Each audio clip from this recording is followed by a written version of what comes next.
I used to play music full-time in different bands, but I just like the idea of stand-up. It's all you have to do is bring yourself, as long as there's a microphone and an audience.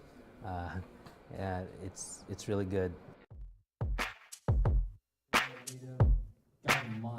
Give it up for Kevin Kamia. Thank you. Thank you. Isn't this great? Keep it going for Alex, folks. I need this tonight. The future of Asian comedy depends on this night right here. Jesus Christ, I need this documentary to fucking blow me up, baby. I didn't even know there's a documentary gonna be filmed, but this is it. I was on Comedy Central 7 years ago. Uh-oh, I need another TV credit. This is it. Come on, guys. This is good. This is good. I'm glad that you're all here. I'll tell you a little bit about myself. Can we have people laugh towards the microphone? I'll tell you a little bit about myself. I was bullied growing up. Anybody else bullied here? A whole bunch of you. The rest of you just stood there and watched it happen like a bunch of assholes. I'm Eli Nicholas. I started comedy for it's been about like 5 years now, and hold on. It's been about 5 years now. I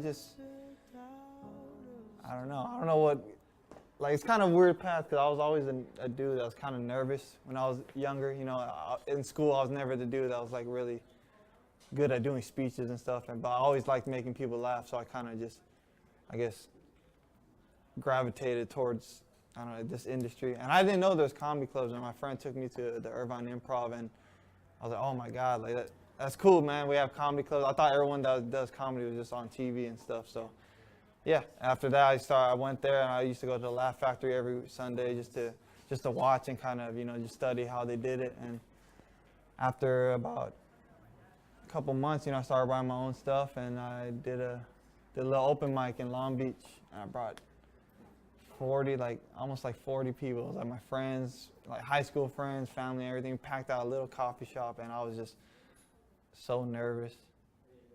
Did it, like I just went on autopilot. I couldn't see anything because the light was in my eye. I couldn't hear anything because I was so nervous, and yeah, and I did about 6 minutes, and at the end of the 6 minutes, I remember the last joke did not hit. It didn't, well, and that was my first time, like, you know, feeling like a joke not work, and it felt like I got punched in the stomach. And I was like, right after that, I was like, okay, my name's Eli, and I walked off. And I don't know how to do it, dude. My dad is Mexican, dude, and it's crazy because like they actually split up when I was younger. You know, my dad, you know, he left. He's over there in Tijuana or whatever, and it's weird. So I was raised on my Asian side, right? So my mom, and she had a weird way of trying to teach me things. She's always sounds like she's yelling, you know. She's like, Eli, don't eat and go to sleep right away. You're gonna turn into a snake. I was like, what the fuck, you know?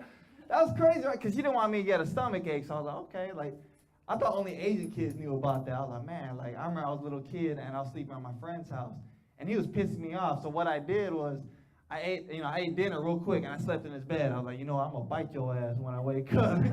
Mama told me I'm gonna turn into a snake. Goddamn, did not happen though. Messed up, dude. And she kept going though. She had a bunch of weird sayings. She's like, Eli, stop looking at naked ladies so much. You're gonna go blind. I was like, oh, that explains the glasses and stuff. You know what I'm saying? So I thought she was on to something. I was like, okay, mom, you know, I'll read you. But the one that stuck with me the most, right? The one that stuck with me the most, I remember I was a little kid and I was crying, right? And she didn't know how to shut me up. I was crying. She's like, Eli, stop crying right now, or the Mexican man, he's gonna hear you and he's gonna take you away. I was like, what the hell? Like, that's crazy, right? The Mexican man. I was like, you mean dad? Does that mean dad's coming back home? All I gotta do is show a little tears. I was outside chopping onions and stuff. Still no sign of